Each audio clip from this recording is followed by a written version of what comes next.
নতুন নতুন সিরিয়ালের আরম্ভের ঘোষণা করছে সকল চ্যানেলগুলো। তবে নয়া সিরিয়ালে শুধু যে মাত্র ঘোষণা করলেই হয়ে যায় তেমনটা কিন্তু নয়। টিভিতে সম্প্রচারের জন্য তাকে দিতে হয় একটা নির্দিষ্ট টাইম স্লটও। এবার নয়া টাইম স্লটের উপর নির্ভর করে সময়ের হেরফের করা হয় ওই চ্যানেলের বাকি ধারাবাহিকের। যেমন কিছুদিন পূর্বে জলছায় এসছে সম্পূর্ণ নতুন এক ধারাবাহিক চিরসখাকে টাইম স্লট দেওয়া হয়েছে রাত 9টার। আবার রাত 9টায় সম্প্রচারিত হয়ে থাকা জলসার অপর এক ধারাবাহিক শুভবিবাহকে সরিয়ে জায়গা করে দেওয়া হয়েছে চিরসখাকে। অর্থাৎ নতুনের আগমনে বদলেছে পুরনের ভাগ্য। তবে টিআরপি তালিকাতে প্রথম দিকে তেমন ছাপ ফেলতে পারেনি চিরসখা। একবার পালা আসন্ন দিনগুলোতে ধারাবাহিক কেমন ফলাফল করে টিআরপি তালিকাতে। সদ্য মুক্তি পেয়েছে জলসার নতুন ধারাবাহিক পরশুরামের প্রোমো। ধারাবাহিকের জন্য প্রথমবার জুটি বাঁধছে তৃণা এবং ইন্দ্রজিৎ।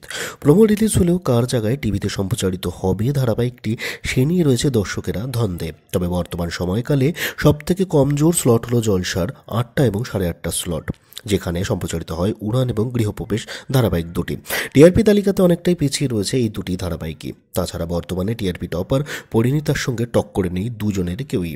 তাই অনেকেরই ধারণা যে এই দুই টাইম স্লটের যে কোনো একটিতে টিভিতে সম্প্রচারের সময় দেওয়া হতে পারে পরশুরামকে।